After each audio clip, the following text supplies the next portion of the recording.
ये जो पूरा माहौल है ये परिवर्तन का माहौल है, चाहे हमारे देश की बात हो या दुनिया की बात हो।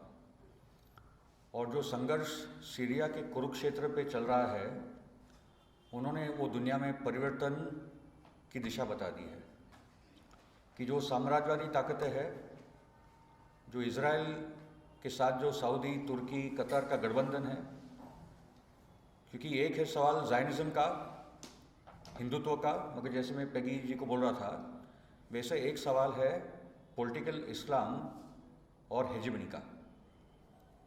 तो जो कोलैबोरेटर ताकतें हैं, जैसे I refer to the Gulf Cooperation Council as the Gulf Collaborator Council. तो एसेंशियली ये जो स्ट्रगल ये पूरे रीजन में चल रही है, जिसका केंद्र फिलिस्तीन है, जिसका केंद्र सीरिया है, जिसका केंद्र लेबनान है, ईरान है, यमन है, इराक है, और ये लड़ाई लीबिया से लेकर यूक्रेन तक चल रही है। ये लड़ाई में जो एंटी इंपीरियलिस्ट फोर्सेस है दुनिया के, वो विजय प्राप्त कर रहे हैं। सीरिया में जो ताकतें लगी थी रेजिम चेंज को लेकर, एक सुन्नी शिया वॉर क्रिएट करने में, क्रिश्चियंस का मैसेकर करने में, वो सब ताकतें आज हार चुकी है सीरिया में। और उस कॉन्टेक्स्ट में और डिटेल में बात होगी, मगर इंडियन कॉन्टेक्स्ट में जो ज़ायनिज़्म का सवाल है, और उसको थोड़ा डिफाइन करते हुए आगे बढ़ेंगे कि how do you tackle the demon of Zionism in our country. और वो आसान बात है, क्योंकि फाइनली आपको ज़ायनिज़्म की आइडियोलॉजी को डिकंस्ट्रक्ट करना होगा। तो ज़ायनिज़्म है क्या? Zionism basically is the national movement of a minority of European Ashkenazi Jews to create a homeland in Palestine. What does it mean? Zionism को जो प्रेरणा मिली वो 19th सेंचुरी, 18th और 19th सेंचुरी की यूरोपियन कॉलोनियलिज्म से उनको प्रेरणा मिली कि जब Dutch और जर्मनी और इटली और फ्रांस और ब्रिटेन की कॉलोनीज बन रही है, हम भी गोरे हैं, हम भी अपनी कॉलोनी के बारे में सोचे, क्योंकि हम यूरोप में पिट रहे हैं, तो जूस का एक अपना ज़मीन हो, हमारी खुद की एक लैंड हो, उसको लेकर वो बातचीत चली। तो ज़ायनिज़्म को समझने के लिए, और मैं रिक्वेस्ट करूंगा अपने साथियों को कि ज़ायनिज़्म को समझने के लिए पहले क्रिश्चियन ज़ायनिज़्म को समझिए। It is Christian Zionism that has led to the problem of Jewish Zionism, and both are the products of the imperial times of the 18th, 19th and the 20th centuries. तो ज़ायनिज़्म essentially एक supremacist ideology है। उसका मतलब क्या हुआ साथियों Indian context में? ज़ायनिज़्म essentially अंतरराष्ट्रीय ब्राह्मणवाद है। अगर आप कंपेयर करो तालमुद को, आप कंपेयर करो मनुस्मृति को, वो सब बातें आपको मिल जाएगी। इसलिए महाराष्ट्र में जो दलित ओबीसी अम्बेडकराइट मूवमेंट है, वो बराबर से समझ रही है कि अभी आरएसएस को जो प्रेरणा मिल रही है, वो हिटलर तो ठीक है, मगर अभी उनको प्रेरणा मिल रही है इजराइल से, क्योंकि हिंदुत्व, मनुवाद, ब्राह्मणवाद, ये पूरा अलायंस है, ये सुप्रीमिज्म की आइडियोलॉजी है।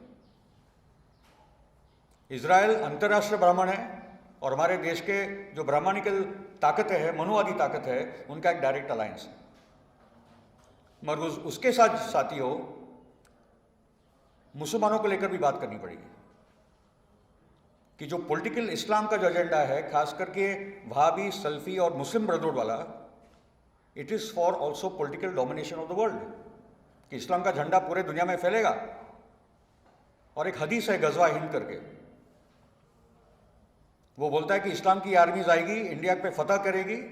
आप गूगल कर लो, गजवा हिंद आपको मिल जाएगा। और वो आर्मी में जितने मुसलमान होंगे सबको डायरेक्टली जन्नत और बात हूर। तो we have a problem there also, जो सेक्युलर मूवमेंट को बहुत गहराई से देखना होगा कि how does Israel, Saudi, Turkey, Qatar all align with each other? Why does Hamas betray Israel? Why does Hamas change is base from Damascus to Qatar? And where is Hamas left today? In that context साथियों, कि एक तो agenda है, जैसे मैंने कहा कि Indian context में आपको ज़ायनिज़्म, मनुवाद, ब्राह्मणवाद और कट्टर इस्लामिक जो भी एलिमेंट है, जो बोलते कि भाई हमारा ही धर्म सही है, बाकी आप सब काफिर हो, आप सब दोजख में जाने वाले हो, ये सब हमारे प्रॉब्लम है। क्योंकि फाइनली धर्म एक प्रोग्रेसिव धारा अगर हम लोग मान के चलते, और मैं मानता हूं कि धर्मों में प्रोग्रेसिव धारा है, जो मानवतावाद की बात करते, जो कंपैशन की बात करते, जो समता की बात करते, वो हमारी धारा है। मगर जो धारा है बोलती कि हम ही सही है और हमारी पास अंतिम आंसर है, वो हमारी धारा नहीं है, क्योंकि वो सुप्रीमिस्ट आइडियोलॉजी है। और सुप्रीमिस्ट आइडियोलॉजी से जो प्रॉब्लम क्रिएट हो रहे हैं वो हम लोग ओरिजिन में देख रहे हैं। And what is the problem? Christian धिम्मी है, शिया काफिर है, कुर्द 2 नंबर के लोग हैं। अरे भाई यमन में वॉर रही, कोई धरना हुआ भारत में? कुर्द लोग मुस्लिम उम्मा के लोग हैं कि नहीं? कि they'll be wiped out by Saddam Hussein using chemical weapons and we refer to them as Saddam हमारा हीरो होगा। So what are we doing out here, Sati? So one is, as I said, Zionism as a supremacist ideology, and the second element is जिसके कारण Israel को इस देश में जमीन मिली है, वो है इस्लामिक टेरर का सवाल। मैंने काफ़ी लेक्चर्स किए पिछले 2 सालों से सीरिया के को लेकर, और वो लेक्चर में विद्यार्थी होते हैं तो आरएसएस के भी होते हैं जो बहुत प्रो इजराइल होते हैं, मगर बहुत आसानी से उस सवाल को डील किया। कैसे डील किया है? इजराइल और अलकायदा का संबंध जो गोलान हाइट्स में है, इजराइल और अरर अल शाम मुस्लिम ब्रदरहुड का जो संबंध गोलान हाइट्स में है, इजराइल का जो संबंध तुर्की के आईसिस के कैंप्स में है, जहां सीआई और मोसैड मिलकर आईसिस और अलकायदा को ट्रेनिंग देते हैं। There is documented evidence by the United Nations. There is a 12-page United Nations document that shows, and there is video evidence also, जो बताता है कि ये पूरे सीरियन क्राइसिस में इजराइल ने इस्लामिक आतंकवादियों को कैसे मदद की है। और मैं क्लियर कट बोलता हूं कि हर धर्म में शांति की अगर स्ट्रीम्स है तो वहां हिंसा की भी स्ट्रीम्स है, आतंकवाद की भी स्ट्रीम्स है।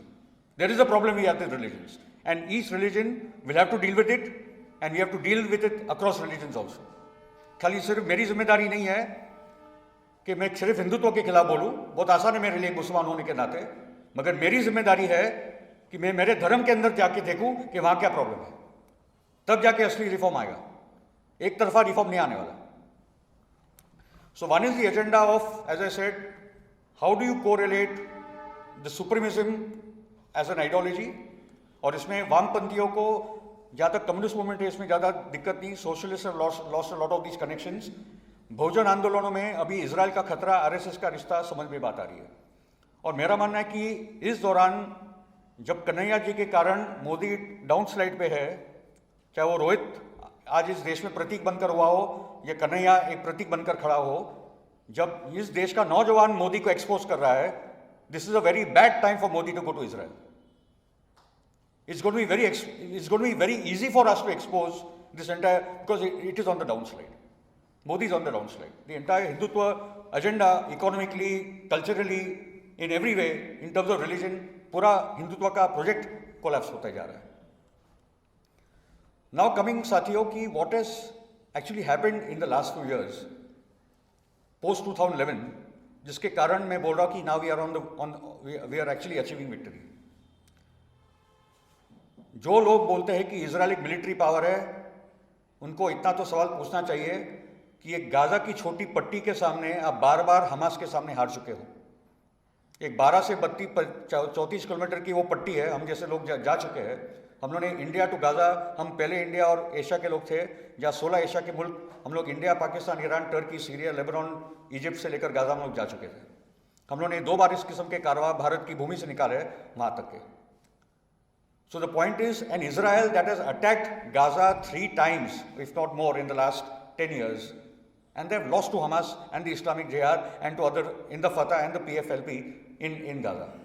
तो इजराइल एक छोटी पट्टी तो ले नहीं सकता। 2006 में लेबनान पे हमला किया इजराइल की पूरी आर्मी ने, 20,000 strong army, tanks, jet fighters, worship, सब कुछ। 34 दिन के बाद वो हेजबोल और लेबनीज रेजिस्ट के सामने हार गया।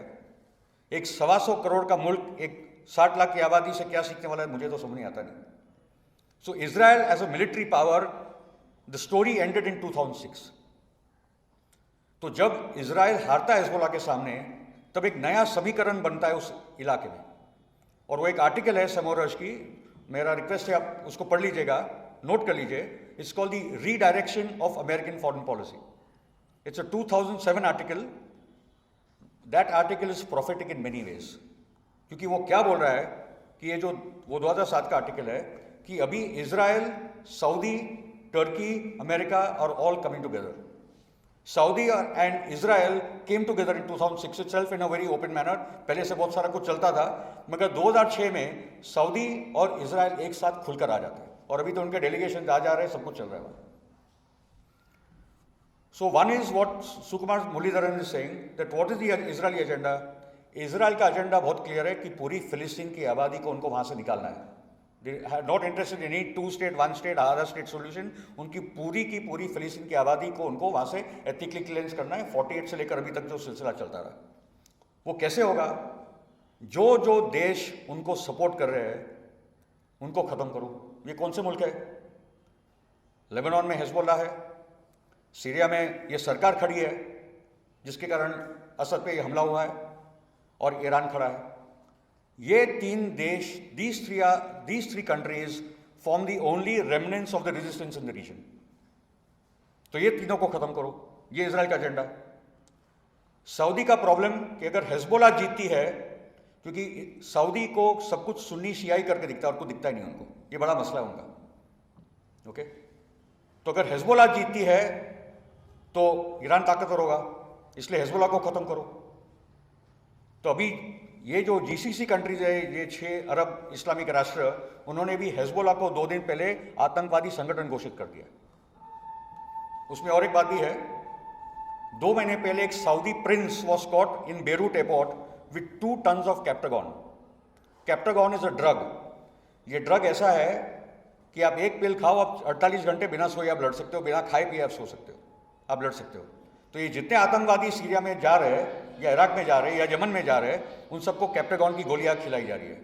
It was a Saudi prince who was caught at Beirut airport with 2 tons of Captagon pills, and the Lebanese are refusing to give back that prince. तो पहले सऊदी ने $4 बिलियन अनाउंस के लिए कि भाई मैं ग्रांट दे रहा हूं, उन्होंने बोला नहीं. सऊदी बोला हथियार दे रहा हूं, बोला नहीं. और अभी इन्होंने हिजबुल्ला को आतंकवादी संगठन करके घोषित कर दिया है. So one is the Israeli agenda, which is based on 2 documents. One is the Oded-Yinon plan of 1982. Oded-Yinon document of 1982, which says balkanize, partition all of the Arab Muslim countries along ethnic, sectarian and religious lines. सबको छोटे-छोटे स्टेटलेट कर दो, सुन्नी, शिया, Christian, मुस्लिम, Kurd, तो जो भी कर दो, सबको छोटे-छोटे टुकड़े कर दो, और इस पूरे इलाके का जो सरदार होगा वो इजराइल होगा. So that is the Israeli plan to basically partition all of the Arab and Muslim countries. Then comes the Netanyahu document called the Clean Break in 96.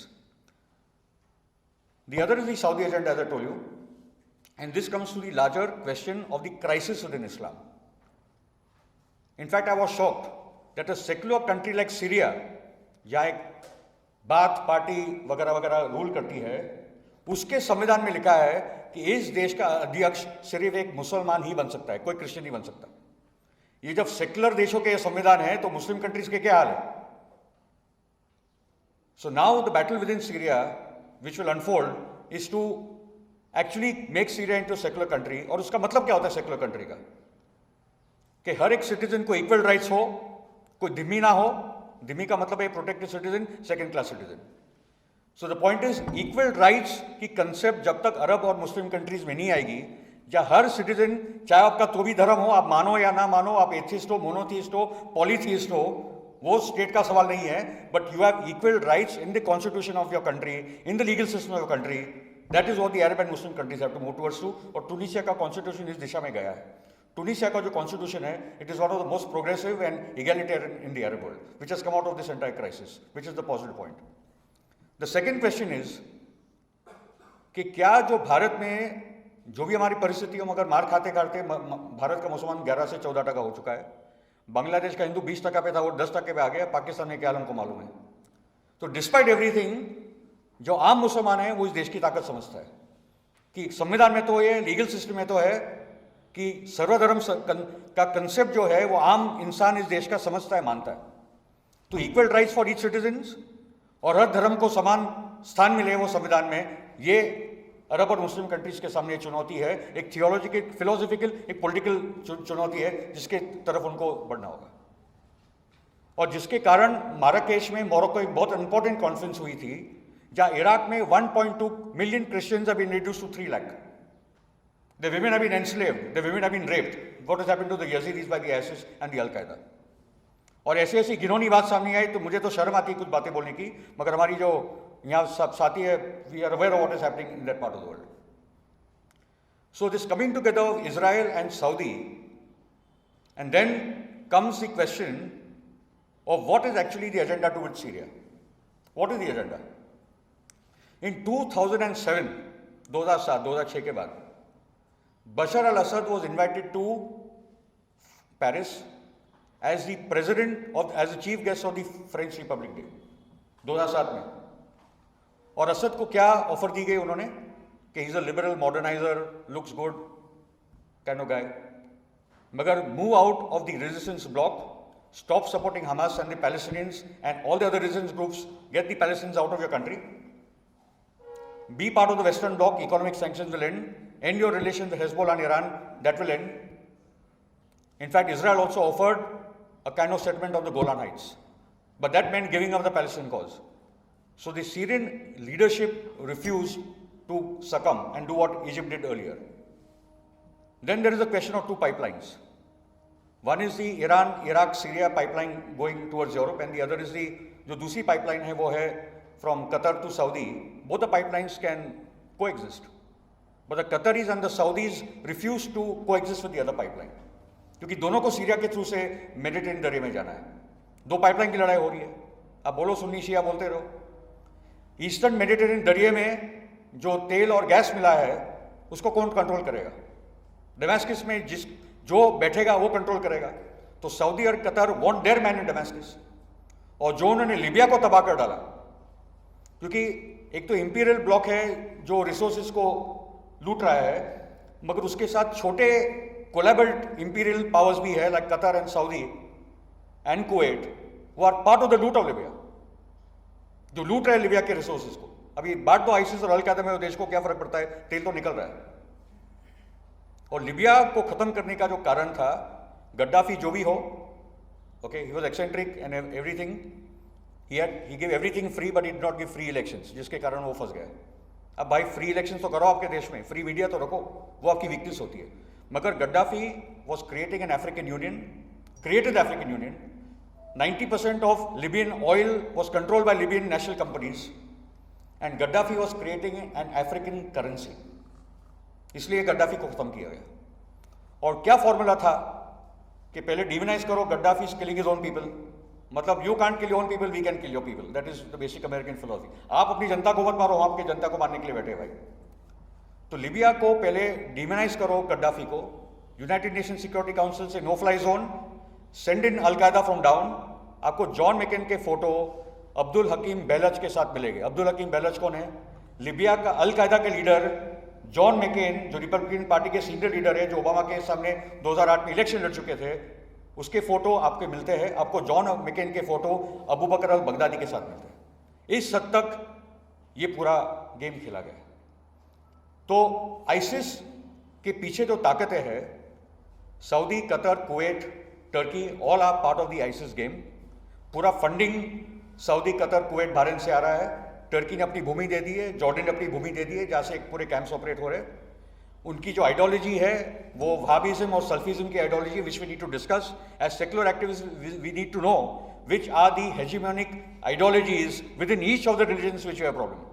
Christian Zionism की बात करो, जूइश ज़ायनिज्म की बात करो, हिंदुत्व की बात करो, मगर इस्लाम के अंदर जो कट्टरवादी, हिंसकवादी, आतंकवादी धारा है उस पर नहीं बात करेंगे तो इसका कोई सोल्यूशन नहीं आने वाला. सभी धर्मों का अपना प्रॉब्लम है, सभी धर्मों का प्रॉब्लम्स भी है, सभी धर्मों के अंदर वो उत्तर भी है, जिसको ये दोनों चीज़ें हम लोग को ढूंढनी है. सो दी फंडिंग एंड दी आइडियोलॉजी, जो आइसिस की जो विचारधारा है, आइसिस की जो पूरी जो फंडिंग हुई है वो गल्फ कंट्री से आई है, और खास करके उसके जो केंद्र है वो वहाबिज्म और सल्फिज्म से आए. उसके बाद क्या हुआ कि लिबिया का जैसे फॉर्मूला हो गया कि no fly zone, UN resolution 3 महीने के अंदर लिबिया को खत्म कर डाला. उनको लगा कि सीरिया बहुत आसानी से गिर जाएगा. What was the entire logic? Assad is Alawi Shia है, जनता सुन्नी है, खत्म हो जाएगा मामला, 3 महीने का तो खेल है. मगर रियलिटी क्या है? कि इराक में जो प्राइम मिनिस्टर बना इसके पहले वाला, वो शिया ज़्यादा था, प्राइम मिनिस्टर कम था, वो चला नहीं पाया इस देश को। अगर आप इराक को एक शिया कंट्री बना दोगे तो सुन्नी रहेगा नहीं, वो टूट जाएगा देश। Which means that Iraq needs a national project, not an Islamic project, to create it. Similarly, in Syria, you already had a secular, liberal atmosphere, क्योंकि वहाँ की जो उमैयद मस्जिद है बहुत यूनिक मस्जिद है। वो उमैयद मस्जिद में सुन्नी भी जाता है, सुन्नी ही मेजॉरिटी है वहाँ का। वहाँ जॉन द बैप्टिस्ट को लेकर बीच में एक जगह है, पहले चर्च था तो जॉन द बैप्टिस्ट है जिन्होंने जीसस को बैप्टिज्म किया था, और मस्जिद के अंदर एक कमरा है जहाँ शिया जाके नमाज पढ़ते हैं। तो शिया, सुन्नी, ईसाई सब जगह ये उमैयद मस्जिद में। उमैयद मस्जिद is also in an area was Christian majority में है। ये सीरिया की यूनिकनेस है। तो उनको लगा कि ये पूरा रिलीजियस सेक्टेरियन नैरेटिव पे वो लोग इस पूरे आर्मी को और सीरियन स्टेट को गिरा देंगे, मगर सीरिया हेल्ड ऑन। 70% सुन्नी आबादी है, मेंबर ऑफ कैबिनेट 15 में से 14 सुन्नी है, क्रिश्चियन कोई भी नहीं है। आर्मी में मेजॉरिटी सुन्नी सोल्जर्स है, जो बुर्जुआ जो कंट्रोल करता है सीरियन इकोनॉमी वो मेजॉरिटी सुन्नी है। तो कुछ तो था सीरियन राष्ट्रवाद में जिसके कारण 5 साल के बाद ये लोग हरा नहीं पाए सीरिया को, और अभी तो पूरा रशियन इंटरवेंशन के बाद the Americans are practically out of the entire equation and it is all turning around. The entire regional and the geopolitical balance of power is now changing in favour of the east. Just 5 minutes. भाई साहब ये नहीं समझेंगे तो BDS नहीं कर पाएंगे। 5 minute में करता हूँ, ठीक है। These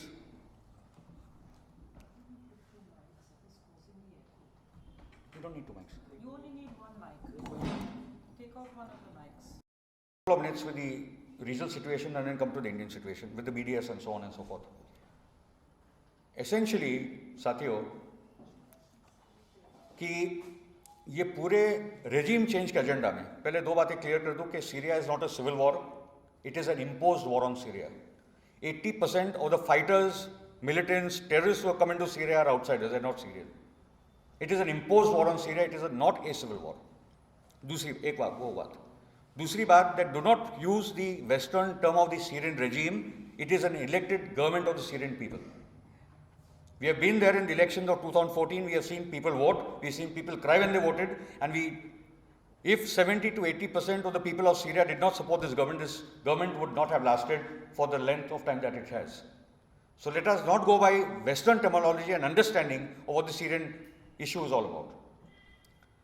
Now, coming to so what has changed in our favor? What has changed in our favor is that Israel has lost the project of regime change in Syria, which it invested a lot. Golan Heights were used where Al-Qaeda, ISIS, Arar al-Sham were actually given field hospitals and training camps in the Golan Heights. Every time that the Syrian army would proceed to the south, you would have Israeli warplanes attacking Damascus. This had tak ho chuka hai. So the Israeli Air Force has been also referred to as the Air Force of the Al-Qaeda and the ISIS. So Israel lost the project for regime change in Syria, number 1. Number 2, the entire Saudi game plan on sectarian lines has failed in this region. And Yemen will prove to be the Vietnam of Saudi Arabia. There's a massacre on in Yemen right now.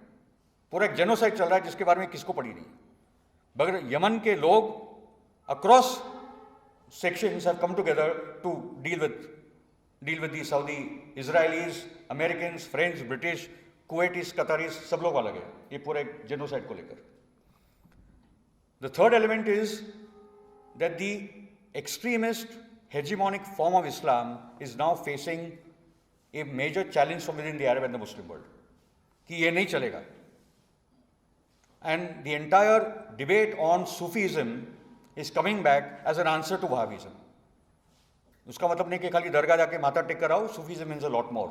But Sufism as an answer to Wahhabism is again arising as this form of an extremist, violent, hegemonic Islam that we are witnessing today.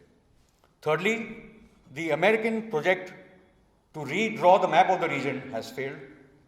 One very important force called the Kurdish left has emerged, where women have played a remarkable role in challenging ISIS.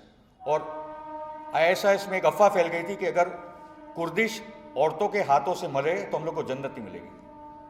वहाँ तक कि इतना डर गए थे वो लोग Kurdish औरतों से. So there are some very positive changes coming out in the West Asian region, and the resistance axis has grown stronger. Iran, Hezbollah, Syria, elements within Iraq, I believe that the Sunnis and Shias will find their way out. The Kurds, the Yemenis, Tunisia, Algeria, ये एक reorganisation पूरा हो रहा है resistance forces का, जो वापस अपनी एनर्जीज पैलेस्टाइन की तरफ लगाने वाले, plus the support from the rest of the world. Now coming to the BDS question, and Peggy put it very well. BDS finally एक टूल है अहिंसक सत्याग्रह और ऑपोजिशन का. अगर आपने उसको भी क्रिमिनलाइज कर दिया कि भाई आप बॉयकॉट भी नहीं कर सकते, तो आप किस प्रकार से इसराइल का विरोध करोगे? तो ये तो हद हो गई है. इसराइल BDS से डर रहा है, इसराइल डर रहा है on the debate on Zionism. Canada में जायनिज्म पे अगर आप बात करोगे तो आपको जेल हो जाएगी, क्योंकि हम लोग ये बोल रहे हैं कि जायनिज्म और जूडाइज्म दो अलग है.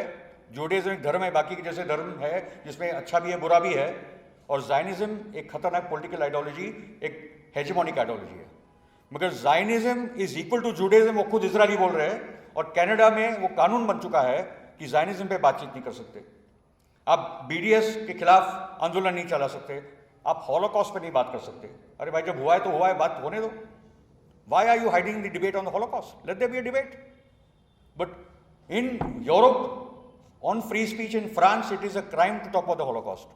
But जितना वो लोग दबा रहे हैं, इतना ही सोशल मीडिया पे ये सब तथ्य बाहर आ रहे हैं, जिसके कारण इजराइल का पूरा प्रोजेक्ट कोलैप्स होते जा रहा है. और BDS ने क्या किया है कि जो नौजवान तबका है यहूदियों का, वो इजराइल को देखकर उसको शर्म आ रही है. जैसे मुझे सऊदी को देखकर शर्म आती है, वैसे यंग जूस को इजराइल को देखकर शर्म आती कि ये है क्या चीज. तो एक नए younger generation of Jews is moving away, not only moving away, they are campaigning in universities in America and Europe against Israel. दूसरा आप देखोगे कि parliament after parliament in Europe has voted for the state of Palestine.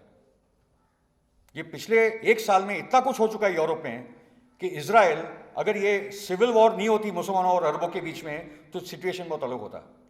मगर Israel मजा ले रहा है, आप मारो एक दूसरे को, तेल का रेट भी डाउन हो गया है, आप बिल भरते रहो, अमेरिका आपको हथियार देते रहेगा.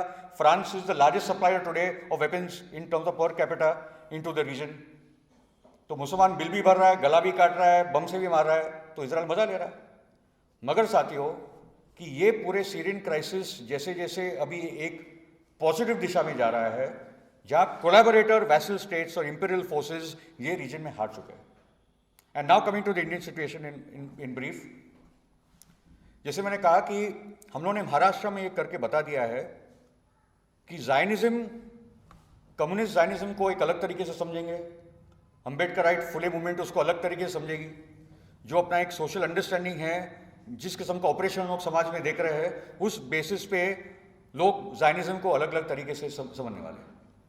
तो जायनिज्म को हम लोग एक इंपीरियलिज्म की आइडियोलॉजी करके एक एक्सटेंशन देखते हैं. यहाँ का जो बहुजन आंदोलन है, जायनिज्म को मनुस्मृति के साथ जोड़कर दिखता है, और मनुस्मृति ईरानी वाला जो शब्द ऐसे ही प्रचलित नहीं हुआ है, मगर उसके कुछ राजनीतिक कारण है जिसके कारण ये टर्म फैल चुकी है रोहित वेमुला के आंदोलन के बाद.